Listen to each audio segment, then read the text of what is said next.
শুনবো তোমায়তে আজকে আমাদের অতিথি এমন একজন মানুষ যিনি খবর পড়েন না, খবর দেখেনও না, কিন্তু খেলার মাঠে খবর তিনি তৈরি করেন, শিরোনামে থাকেন তিনি বাংলা দলের কোচ সঞ্জয় সেন। আর আজকে অতিথিকে আমাদের একাধিক প্রশ্ন। বাংলা দলের কোচের দায়িত্বে আবারও তিনি, তাহলে কি এবার আবার সন্তোষ ট্রফি জয়ের ব্যাপারে আত্মবিশ্বাসী কোচ সঞ্জয় সেন? মোহনবাগান থেকে বিদায় পর্ব কেমন ছিল? মোহনবাগানকে দুবার দুটো ট্রফি দিয়েও কেন বিদায় নিতে হলো তাকে, তা নিয়েও রয়েছে প্রশ্ন। ইস্টবেঙ্গলের প্রতিষ্ঠা দিবসের মঞ্চে দাঁড়িয়ে তিনি বলেছিলেন, ইস্টবেঙ্গলকে সেরকম কিছু দেওয়া হয়নি, তবে সুযোগ পেলে নিজেকে উজাড় করে দিতে চান সঞ্জয় সেন। তা নিয়ে কি তার অভিমত? ভারতীয় ফুটবলের ক্রমশ অবনতি, বিশ্ব র্যাঙ্কিংয়ে অর্থাৎ ফিফা র্যাঙ্কিংয়ে 142তম জায়গায় অবস্থান করছে ভারত। কেন ভারতীয় ফুটবল এত অনিশ্চয়তার দিকে? ভারতীয় ফুটবলে কেনই বা খুব একটা বাঙালিরা সুযোগ পাচ্ছেন না? তাহলে কি যোগ্যতা নেই বাঙালি ফুটবলারদের? ওয়েস্ট টুডের সঙ্গে একটা সময় সঞ্জয় সেনের তুলনা চলত, কোচিংয়ে কে কাকে টক্কর দেওয়া। বিদেশি কোচ মানেই কি জ্বলে উঠতেন সঞ্জয় সেন? সেই প্রশ্নের মুখোমুখি বাংলা দলের কোচ সঞ্জয় সেন। এখানেই শেষ নয় তার কাছে প্রশ্ন, কখনো যদি ভারতের জাতীয় দলকে কোচিং করানোর প্রস্তাব তার কাছে আসে, তাহলে ঠিক তিনি কি করবেন? আর এসব নিয়েই আমাদের আজকে শুনবো তোমায়তে বিশেষ অতিথি, বিশেষ কোচ সঞ্জয় সেন। এখন আমরা যেটা দেখছি বর্তমানে, আমরা আফগানিস্তান বাংলাদেশকে হারাতে পারছি না। এর থেকে লজ্জার কিছু নেই। আমরা যদি আজকে ভুটানের সাথে খেলি বা নেপালের সাথে খেলি, আমরা জানি না রেজাল্টটা কি হবে। একটা দৈরত অপেক্ষা করতো যে সঞ্জয় সেন বনাম ওয়েস্টউড, এইটা কেমন উপভোগ করতে? আমি এনজয় করতাম, কারণ আমি একটু বিদেশি দেখলে একটু বেশি জ্বলে উঠি। এই যে যখন সমর্থকরা আমার মুখোশ পরে, আমি যখন সাসপেন্ড ছিলাম, মুখোশ পরে তারা বারাসাত স্টেডিয়াম ভরে দিয়েছিল, আমি তো কখনো এক্সপেক্টই করি না, বা আমি সেই ওয়ার্থই না যে আমি কি সেই যোগ্য যে আমার মুখোশ পরে লোকে যাবে। কোচেদের জীবন ক্ষণস্থায়ী। সারা পৃথিবীতে দেখো আর্নে স্লট ব্যালেন্স আছে। এখন যে লিভারপুলের এই আজকে যে নয় কালকে হয়তো চলে যাবে, কারণ গত বছর ইংলিশ প্রিমিয়ার লিগ যে দলটা চ্যাম্পিয়ন হয়েছে, সেই দলটা 6-7টা ম্যাচ হেরে সেই কোচের আজকে কি পরিণতি। মাঝের এই যে সময়টা সঞ্জয় সেনের কাছে বাংলা দল ছাড়া আর কোনো ক্লাব কেন অ্যাপ্রোচে গেল না? তারা আসছে, ভারতবর্ষ একটা উর্বর জায়গা, এইখানে তারা জেনে গেছে যে আমি একজনকে চলে এলেই হলো, বিদেশি হলেই হলো, আর এবং স্পেন হলে তো কথাই নেই, তাহলে অটোমেটিক মানে চয়েস হয়ে যাবে। এটাও কিন্তু একটা ভারতীয় ফুটবলের যে পতন বা খারাপ পচন, সেটাও কিন্তু একটা কারণ। কোনোদিন যদি কর্মকর্তারা বলেন যে সঞ্জয় দা আপনাকে ভারতীয় দলের দায়িত্ব নিতে হবে কোচ হিসাবে, প্রস্তুত? বা আর্জেন্টিনা না জিতলে আমার ছেলে খেত না একদিন দুদিন, এবং আমার ওয়াইফেরও একটা টেনশন বেড়ে যেত। তো আমি ঠাকুরকে ডাকতাম যেন বার্সেলোনা জেতে বা আর্জেন্টিনা জেতে। আমরা কবে ফুটবলে বিশ্বকাপ খেলব? নমস্কার, আমি সুচারু। শুনবো তোমায়তে আপনাদেরকে স্বাগত জানাই। আর শুনবো তোমায়ের এই প্ল্যাটফর্মে, এই অনুষ্ঠানে আপনারা বিভিন্ন অতিথিদের নানান অজানা কথা জেনে থাকেন। আর আজকে শুনবো তোমায়তে আমার অতিথি এমন একজন যিনি কিন্তু খবর দেখেন না, খবর তৈরি করেন খেলার মাঠে, শিরোনামে থাকেন তিনি এমনই একজন মানুষ যার হাতে আছে এক আশ্চর্য জীবনকাঠি, আর সেই ছোঁয়ায় ক্লাবগুলো দেখে সাফল্যের চাবিকাঠি। এমনই একজন মানুষ যিনি আদ্যন্ত ফুটবল ছাড়া, খেলা ছাড়া আর কিছু বোঝেন না। হ্যাঁ, আজকে শুনবো তোমায়তে আমাদের গেস্ট বাংলা দলের কোচ তথা বিশিষ্ট ব্যক্তিত্ব সঞ্জয় সেন। সঞ্জয় দা, আপনাকে স্বাগত জানাই আর প্লাস নিউজে এই শুনবো তোমায় প্ল্যাটফর্মে।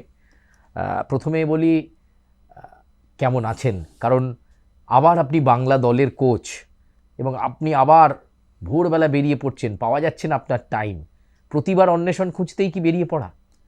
প্রতিবার অন্বেষণের ব্যাপার না, ব্যাপারটা হলো যখন একটা দায়িত্ব পড়ে যায় সেই দায়িত্বটাকে সঠিকভাবে সামলানোটা, সেটা তো এক একজনের এক এক রকমভাবে প্রক্রিয়া থাকে।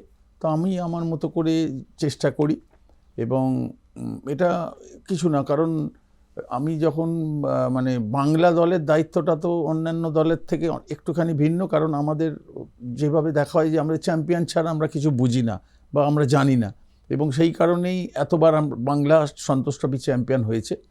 এবং এখনকার এবং আগেকার পরিস্থিতির সাথে মেলালে চলবে না, কারণ অনেকে বলতে পারেন যে 32 বার 33 বার চ্যাম্পিয়ন হয়েছে, কিন্তু সেই কাঠামো আর এই কাঠামোর মধ্যে অনেক ফারাক এসে গেছে।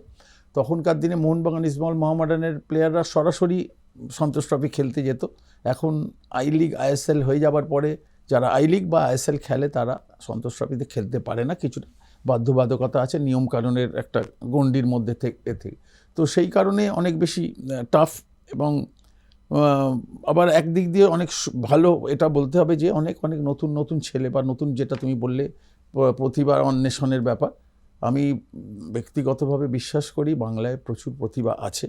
তাদের যদি সঠিকভাবে খুঁজে বার করা যায় এবং সুযোগ দেওয়া যায়, ধৈর্য রাখা যায়, তাহলে হয়তো ভালো হতে পারে। কিন্তু এমন একটা পরিস্থিতি বা পরিকাঠামো আমাদের দেশে যেখানে সুযোগ বা সময়টা খুব কম থাকে, কারণ একটা টুর্নামেন্ট যে আমরা খেলবো, আমরা মূল পর্ব খেলবো, আমরা জেনেছি আসামে খেলবো, আসামের কোথায় সেটা এখনও জানি না, এবং কবে থেকে, জানুয়ারি মাসের ফার্স্ট উইক, এবং ফার্স্ট উইকটা এক হতে পারে, আবার 7ও হতে পারে, এক হলে একরকম, 7 হলে আর এক রকম, সেইটা ভাবে প্ল্যানিংটা করতে হয়, যে 3 উইকস বা 4 উইকসের যে প্ল্যান থাকে।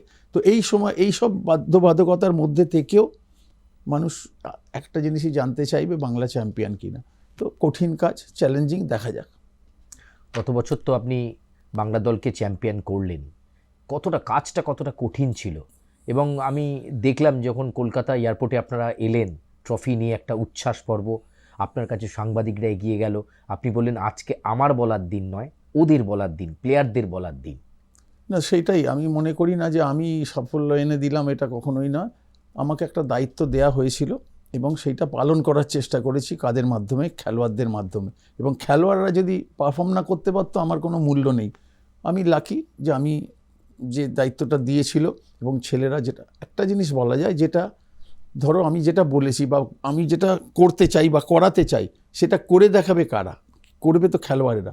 তো রেসপন্ডিং যেটাকে বলে, যে আমি একরকম বলছি, সেটাকে শুনে পালন করা, এটাই সব থেকে আনন্দ দেয়। কারণ আমরাও তো একটা টাইপ অফ শিক্ষক, টিচার্সরা কী করায়, পড়ায়। তো পড়ানো থেকে স্টুডেন্টরা কী করে, সেই পড়া থেকে যে ভালো রেজাল্ট করার চেষ্টা করে, এবং তখনই আনন্দ হয় যে শিক্ষক, যে বা আমি যেটা বলেছি বা আমি যে পরিশ্রমটা করেছি, এই ছেলে, আমার সন্তানের মতো সব ছাত্রদের, তারা খুব ভালোভাবে আমাকে শুনেছে। এই পরিতৃপ্তিটা বা এই আনন্দটা একমাত্র যখনই সম্পূর্ণ হয় তখনই অনুভব করা যায়। সঞ্জয় দা, ভারতীয় ফুটবল দল বা ভারতের ফুটবলের ভবিষ্যৎ, আমরা যদি ফিফা র্যাঙ্কিং দেখি, দিনের পর দিন অবনমন, 142-এ চলে যাচ্ছি। আমরা কি ঘুরে দাঁড়াবো না? দেখো, আমি ওই যেটা বললে 142, আমি ওই র্যাঙ্কিংয়ে বিশ্বাস করি না। ঠিক আছে, এটা র্যাঙ্কিংটা যখন নেমে যায় একটা বাজে লাগে, কিন্তু আমার কথা হলো আমরা কতটা ভালো খেলতে পারছি। আমরা যদি ভালো খেলতে পারি, র্যাঙ্কিং উইল ফলো। র্যাঙ্কিংটা অটোমেটিক্যালি, আমরা খারাপ খেলছি বলে র্যাঙ্কিংটা নেমে যাচ্ছে। তো সুতরাং আমাদের যেটা মূল লক্ষ্য হওয়া উচিত, ভালো খেলা। ভালো খেলা বলতে এশিয়ান লেভেলে আমরা ইরাক, ইরান, কাতার এগুলোকে ছেড়ে দাও, সাউথ কোরিয়া, জাপান এদেরকে ছেড়ে দাও। আমরা মোটামুটি, আমরা যদি ইন্দোনেশিয়াকে, মালয়েশিয়াকে, থাইল্যান্ডকে আমরা যদি 4 বার খেলি, 3 বার যদি হারাতে পারি, আমার মনে হবে আমরা কিছুটা হলে উন্নতি করেছি। এখন আমরা যেটা দেখছি বর্তমানে, আমরা আফগানিস্তান, বাংলাদেশকে হারাতে পারছি না। এর থেকে লজ্জার কিছু নেই। আমরা যদি আজকে ভুটানের সাথে খেলি বা নেপালের সাথে খেলি, আমরা জানি না রেজাল্টটা কী হবে। তো এই জায়গা থেকে বার করতে হবে খেলোয়াড়দের, কোচেদের, অফিসিয়ালদের। এবং দেখো, সমালোচনা বা একটা ছোট করা খুব ইজি সবাই, কিন্তু এইখান থেকে বার করতে হবে। তো সেই রাস্তাটা কঠিন, কিন্তু আমার মনে হয় সৎভাবে যদি করা যায়, আমি একটা কথা বলছি, দিস ইজ সৎভাবে, মানে উইথ অনেস্টি, সেই সততার অভাবটার জন্যই কিন্তু আজকে এই পরিণতি ভারতীয় ফুটবলের। ডেফিনেটলি। আমি আপনাকে একটা প্লেয়ার লাইনের কথা বলবো। 2011 সাল, আপনি তখন ইউনাইটেডের কোচ, সেই সময় আপনার কোচিংয়ে থাকা দলের মধ্যে কয়েকজন সদস্যের নাম শুধু বলবো: অভিজিৎ মণ্ডল, জগরূপ সিং, সোমনাথ খাড়া, দীপক মণ্ডল, সুখেন দে, অনুপম সরকার, অর্ণব মণ্ডল, এছাড়াও লালকমল ভৌমিক, গৌরাঙ্গ বিশ্বাস। এই যে একাধিক বাঙালি ছেলের নাম, সেই বাঙালি ছেলেরা আজকে ভারতীয় ফুটবলে কেন জায়গা করতে পারছে না? যেখানে সঞ্জয় স্যারের মানে টিমের মধ্যে এত বাঙালি প্রতিভা, সেখানে ভারতীয় ফুটবলে বাঙালি ছেলেদের যাওয়াটা কম কেন? সুযোগ পাচ্ছে না, না যোগ্যতা নেই? যোগ্যতা দুটোই, কারণ সুযোগ যদি না পাই তাহলে আমি কি যোগ্য সেটা প্রমাণ করব কি করে? টিম করে সলতের মতো জ্বলছে একটা সুভাষিস বোস বা আর কেউ না রহিম আলী, আমাদের মোহনবাগান ইউথের ছেলে, বাইরে খেলে বেড়াচ্ছে, কিছু করার নেই। কারণ কলকাতার যে দলগুলো তারা বাঙালি খেলোয়াড়দের ওপরও বিশ্বাস করে না। আমি যখন ইউনাইটেড স্পোর্টস ছেড়ে দাও, আমি যখন মোহনবাগানে জয়েন করি, সেই লিস্টটাও তুমি যদি দেখো, আজকে মানে প্রীতম কোটাল, প্রণয় হালদার, প্রবীর দাস, দেবজিৎ মজুমদার, সৌভিক চক্রবর্তী, সৌভিক ঘোষ, তীর্থঙ্কর সরকার, আজহারউদ্দিন মল্লিক, গুণে শেষ করতে পারবে না। তার সাথে লালকম, বলবন্ত, আনাস, প্রচুর ছেলে, সেহনাজ সিং, বিক্রমজিৎ সিং, সনি নর্ডি, কাটসুমি উষা, কত বলবো, বেলোরাস যাক। ব্যাপারটা হলো, যখন কোচ আমি হই বা যেই হোক, আমি যদি বাঙালি হই বা কলকাতা থেকে আমি যদি হই, আমার একটা দায়িত্ব পড়ে যে কিছু, আমি বলছি না যে আঞ্চলিকতার ব্যাপার না, যে আমি বাঙালিকেই যে শুধু করবো তা নয়। ব্যাপারটা হলো আমার একটা দায় পড়ে যায় যে আমি একটা পার্সেন্টেজ 5% 10% ছেলেদেরকে প্রমোট করব। কারণ আমি বিশ্বাস করি যে বাংলায় প্রচুর ছেলেদের আছে, তাদেরকে সুযোগ দেয়া। আজকে এই যে নরহরি শ্রেষ্ঠা গত বছর যে বেঙ্গল টিমে খেলেছে, তোমরা নাম শুনেছো, আমি এই নরহরি শ্রেষ্ঠাকে যখন 2017 মোহনবাগানে সই করাই, মোহনবাগান সমর্থকরাই আমাকে গালাগালি করতো, কেন নরহরিকে খেলাচ্ছ? সৌরভ দাস বলে একটা মিডফিল্ডার ছিল, সে এখন জামশেদপুরে খেলে। সেই সৌরভ দাসকে যখন আমি খেলাচ্ছি মোহনবাগান, তখন মোহনবাগানের সমর্থকরাই আমাকে গালাগালি করতো, তারা রেজাল্ট চায়। তো সুতরাং রেজাল্টের জন্য যদি দেখি আমরা, নিশ্চয়ই মোহনবাগান দল এখন পর্যন্ত ঠিক জায়গায় যাচ্ছে। তাদের প্রচুর অর্থের মানে অঢেল অর্থ, তারা যাকে নয় তাকে সই করাতেই পারে, এবং তাদের লক্ষ্য যে মূল টিমটা যাতে ট্রফি পায়। কিন্তু যেটা বাঙালিদের নিয়ে যে প্রশ্নটা, সেটা হলো সুযোগ দিতে হবে। সুযোগ দিলে তবেই তারা প্রমাণ করবে যে আমরা ভালো কি মন্দ। তো সুযোগই যদি না পায়, আমি তো বলবো না যে বাঙালি ছেলেরা নেই বা আছে, এটা তো বলা যাবে না। Until and unless you give them the opportunity, the chances, so that they can show their talent. Sanjay, আপনি যখন মোহনবাগানের কথা টানলেন, আপনি যখন মোহনবাগান কোচ, যে সময় মোহনবাগান আপনার কোচিংয়ে এগোচ্ছে, ঠিক সেই সময় আর এক বিদেশি কোচ ওয়েস্টউড, অনেক সময় আপনার সঙ্গে তার তুলনা হতো। মাঠে আপনার সঙ্গে মানে মাঠের বাইরে একটা দ্বৈরথ অপেক্ষা করতো যে সঞ্জয় সেন বনাম ওয়েস্টউড।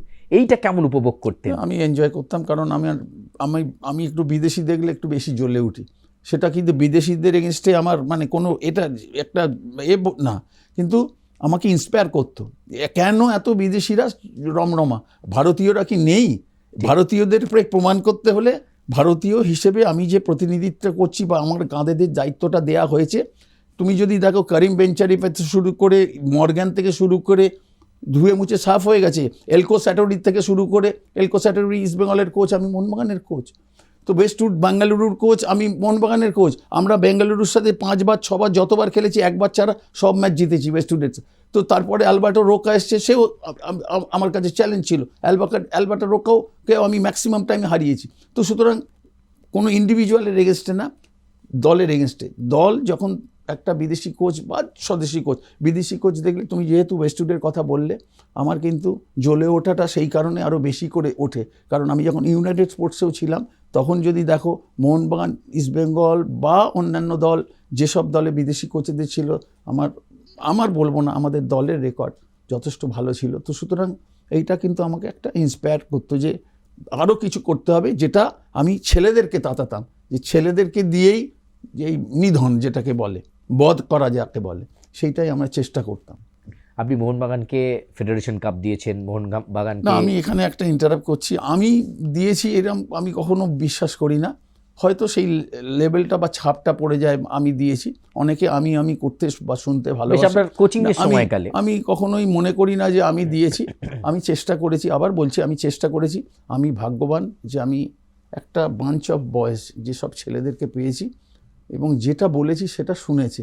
এর থেকে বড় পাওনা আর কিছু হতে পারে না, সেটা ইউনাইটেড স্পোর্টস হোক, মোহামেডান স্পোর্টিং ক্লাব হোক, মোহনবাগান হোক বা সদ্য বাংলার ছেলেরা, যারা হয়তো সেইভাবে তুলনা করলে হয়তো নামি দামি নয়, কিন্তু তারা শুনেছেই বলেই যা কিছু সাফল্য তাদের হাত ধরে। এই যে মোহনবাগানের সঙ্গে আপনার এত ভালো সম্পর্ক এবং তারপর তাদের আপনার কোচিংয়ের সময়কালে কাপ জিতে নেওয়া, গুরুত্বপূর্ণ ট্রফি জিতে নেওয়া, তারপর মোহনবাগানকে বিদায় জানো, এইটা কতটা হৃদয় বিদারক ছিল? হৃদয় বিদারক না, আমি মেন্টালি প্রিপেয়ার হয়ে থাকি। এবং তুমি যদি ক্লাবেদের যে কোনো ক্লাবকে খোঁজ নিয়ে দেখো যে আমি 1 বছরের বেশি কোনো ক্লাবে কন্ট্রাক্ট করি না। I am a bit choosy বা আমি হুইমসিক্যাল।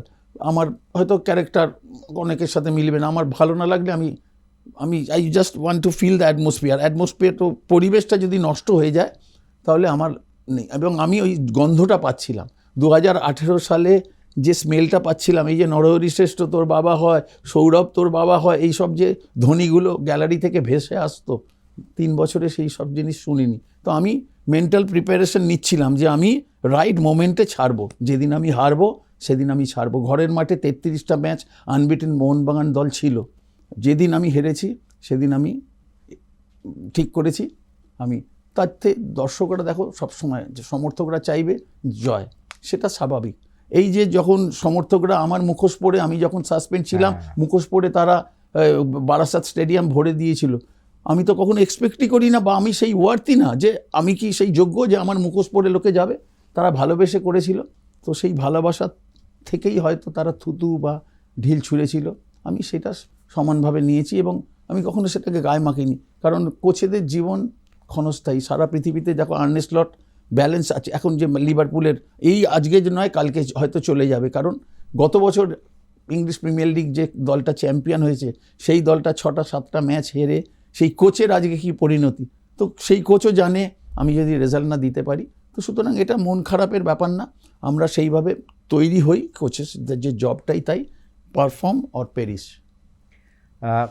এই কথাটা কি আপনি মানেন যে এই আমাদের বাংলার ফুটবল ক্লাবগুলোতে, বিশেষ করে এই ইস্টবেঙ্গল, মোহনবাগান বা মোহামেডান, এই সমস্ত ক্লাবগুলোতে বিদেশি কোচের সময়সীমা বেশি জাতীয় মানে বাঙালি কোচের থেকে বা আমাদের এখানকার লোকাল কোচের থেকে? ইতিহাস তো তাই বলে, বা যদিও আপনি 3 বছর ছিলেন সেটা আমি পরে জেনেছি যে লংগেস্ট সার্ভিং কোচ প্রদীপ দা, অমল দা, নঈন দা, তারা লিজেন্ড, সুভাষ ভৌমিক, সুব্রত ভট্টাচার্য, তারা হয়তো করেছে, ছেড়ে দিয়েছে, আবার করেছে। একটানা 3 বছরের ওপরে আমি রিপোর্টারদের থেকেই, সাংবাদিকদের থেকেই শুনেছি, জানেন সঞ্জয় দা এইটাভাবেই আমাকে বলেছে যে আপনি আমি এলাম, ভাই দেখো ভাই আমি ওগুলো মনেও রাখি না, আমি জানিও না, এবং ঠিক আছে তোমরা বলছো যখন আমার ভালো লাগছে। নিশ্চয়ই বিদেশিরা যে সুযোগটা পায় আমাদেরকে ঠিক আতস কাজের এতে দেখা হয়, মানে এটা একটা ক্যারেক্টার, এটা টিপিক্যাল মেন্টালিটি, অফিসিয়ালদের typical mentality. Sorry to say, কেউ যদি কিছু মনে করেন কিছু যায় আসে না, মানসিকতাটাই এই রকম। এবং এখন তো হয়ে গেছে অন্যরকম। ফ্র্যাঞ্চাইজির সিইও যারা বলো বা এইসব, তারা কখনো ফুটবল জানে না, খেলাধুলো সম্বন্ধে তাদের আইডিয়া নেই। এখন তারা সব কিছু কলকাঠি নাড়ছে, কিছু এজেন্টের মাধ্যমে কোচ বলো, খেলোয়াড় বলো, সেই রকমভাবে সই হচ্ছে।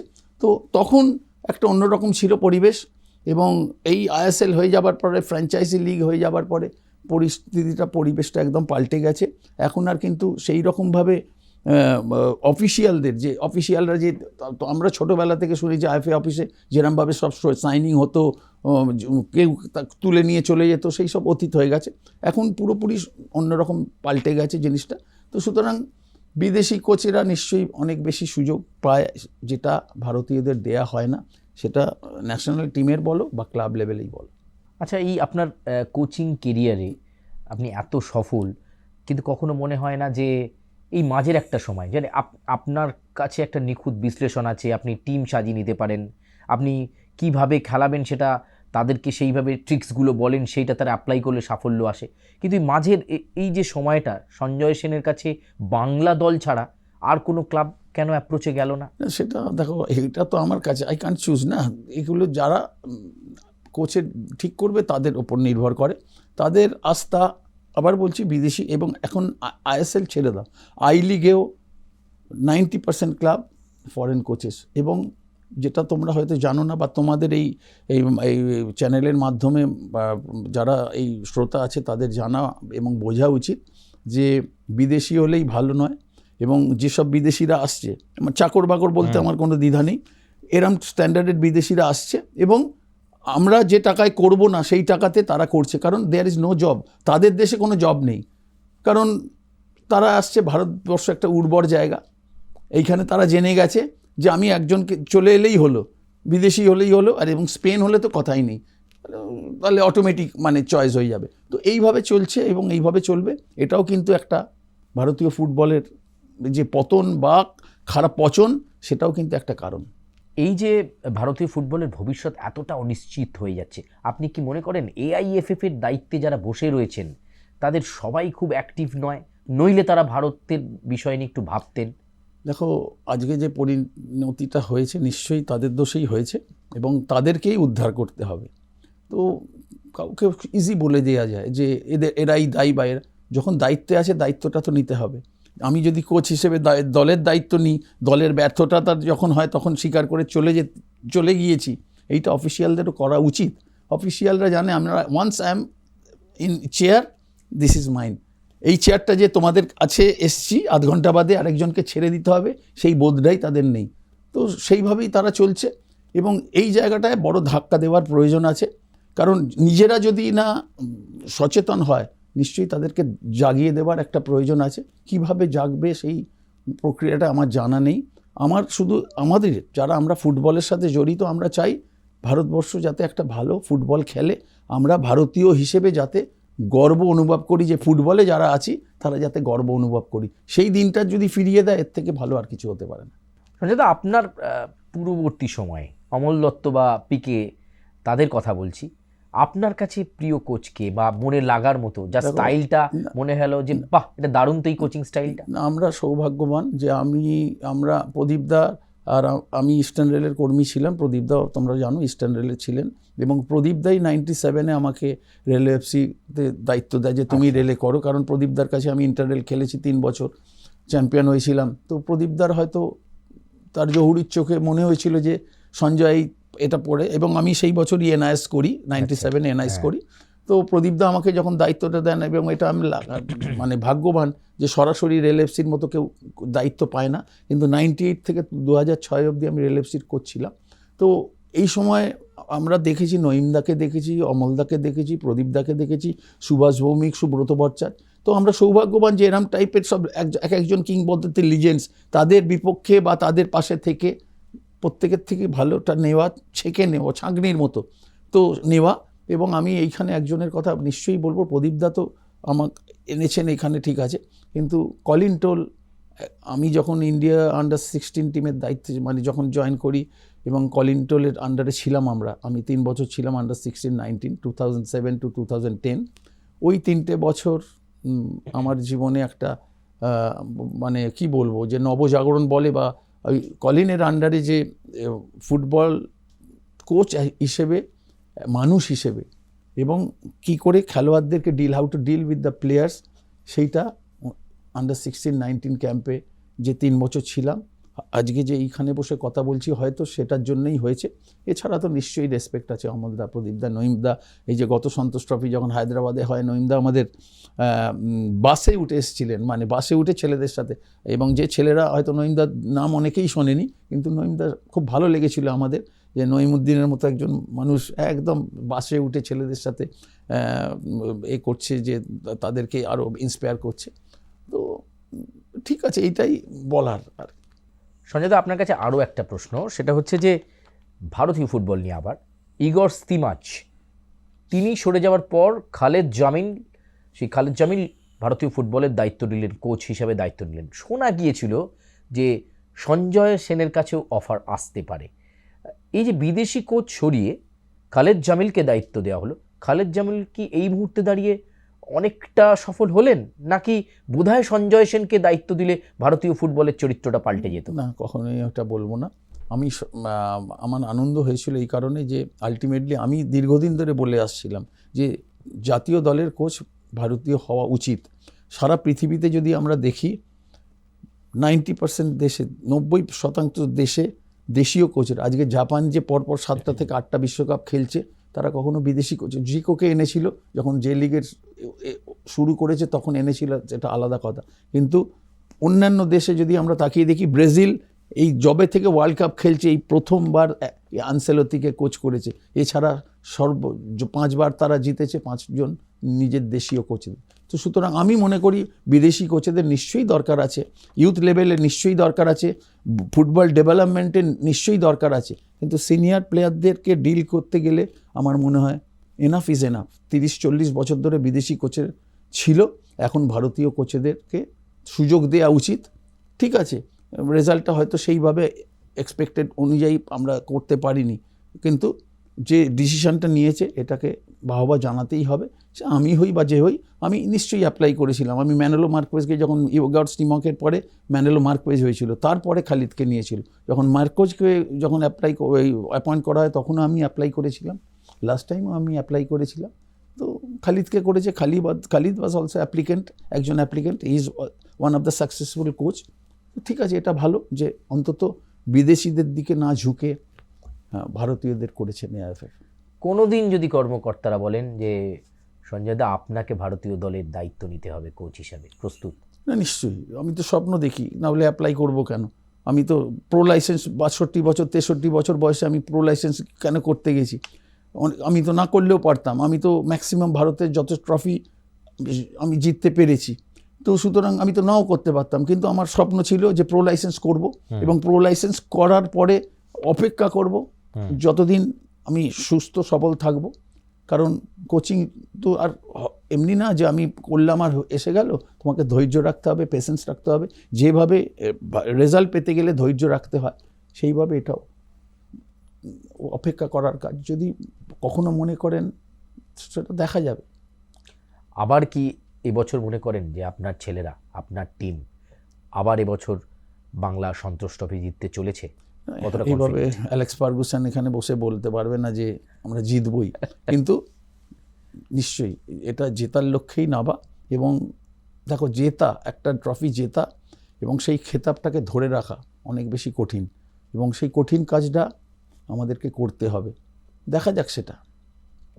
আর একটা প্রশ্ন আপনার কাছে, আপনি বেশ কয়েক মাস আগে ইস্টবেঙ্গলের প্রতিষ্ঠা দিবসের দিন সম্ভবত আপনাকে সম্বর্ধিত করা হচ্ছিল। সেই সময় আপনি দাঁড়িয়ে বলেছিলেন যে যদি কোনো দিন সুযোগ পাই তাহলে ইস্টবেঙ্গলকে অনেক কিছু ফিরিয়ে দেওয়ার আছে। সত্যি যদি ইস্টবেঙ্গলের কাছ থেকে মানে প্রস্তাব আসে যে যেরকম অবস্থা এই মুহূর্তে ইস্টবেঙ্গলের, সঞ্জয় দা আপনি একটু ধরুন, তো রাজি আছেন নাকি? না, নিশ্চয়ই। আমি তো স্বপ্ন দেখি, মোহনবাগানে করেছি, মোহনবাগান কখনো খেলতে পারিনি। আমি দীর্ঘ 1980 থেকে 95 অবধি ফুটবল খেলেছি। বাঙালি ছেলেদের স্বপ্ন থাকে মোহনবাগান, ইস্টবেঙ্গল, মোহামেডান খেলবো। সেই আশাটা পূরণ হয়নি। যবে থেকে কোচিং শুরু করেছি, মোহনবাগান, ইস্টবেঙ্গল, মোহামেডানের কোচ হব।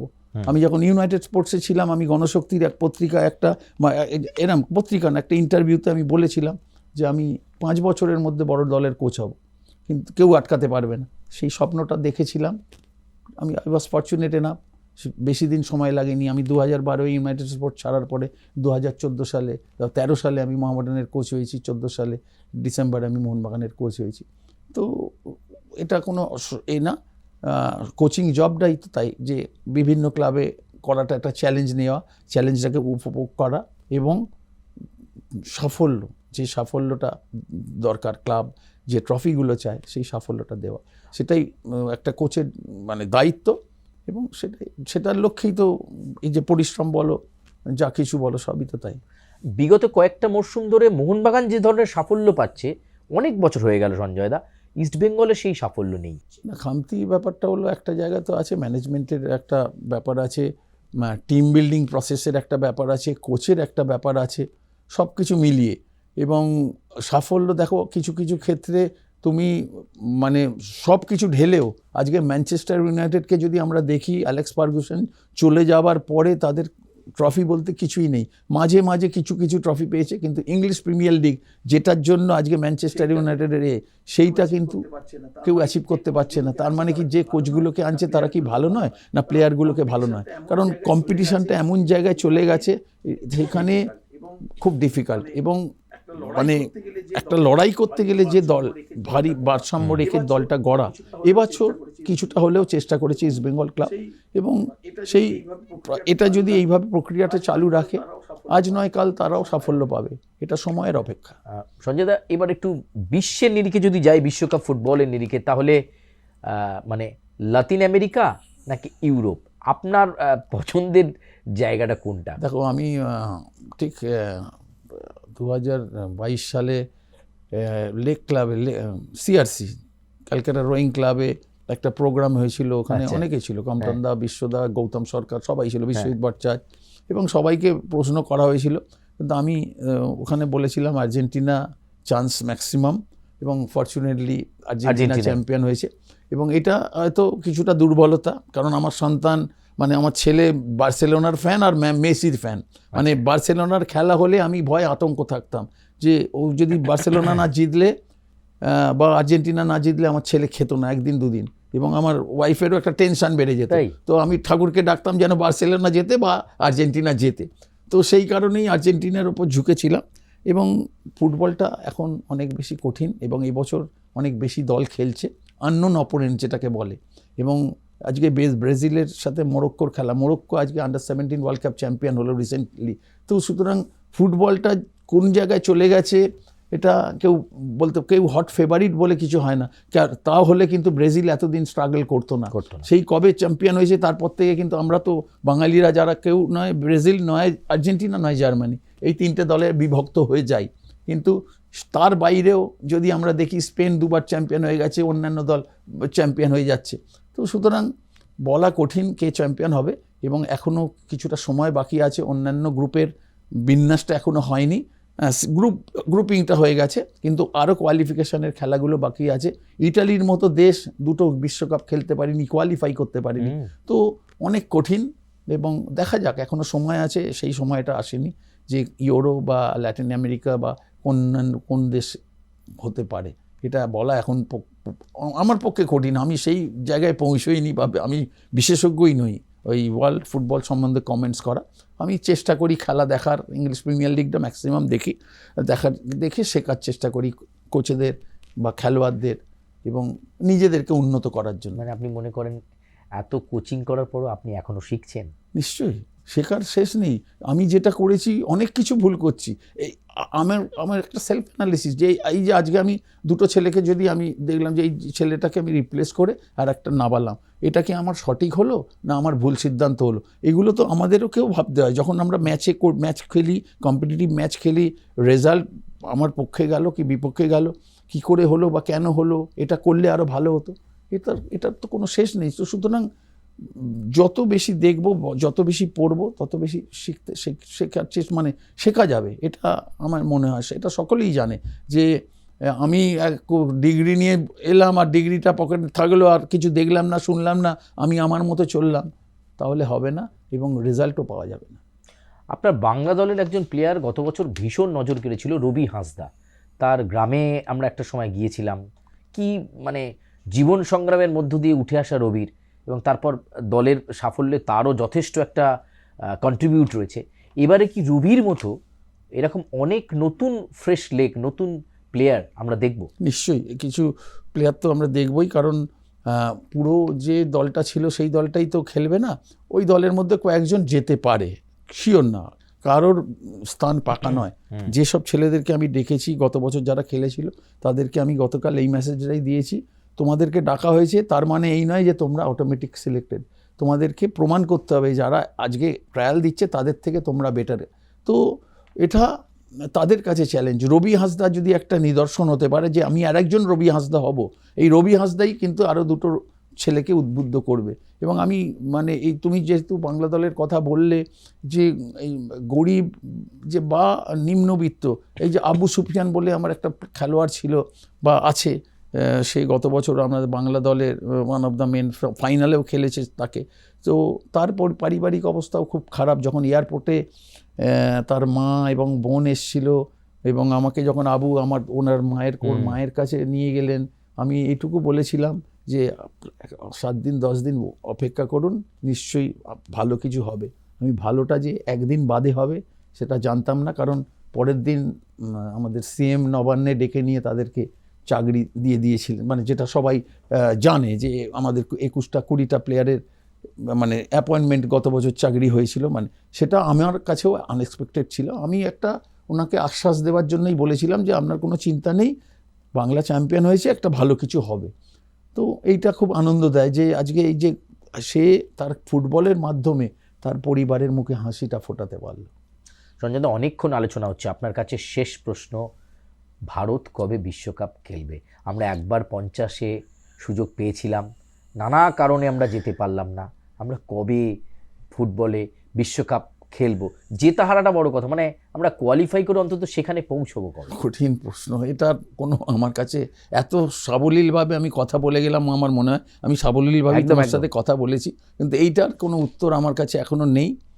ঈশ্বরের কাছে প্রার্থনা করব, এবং হয়তো যদি আমরা কখনো হোস্ট করি 2017 আন্ডার 17 ওয়ার্ল্ড কাপ ভারতবর্ষে হয়েছিল, ইডেন গার্ডেনে আমরা খেলা দেখেছিলাম, হয়তো সেই সময় হয়তো আমরা ওয়ার্ল্ড কাপ খেলতে পারি যদি আমরা এইটাকে হোস্ট করতে পারি।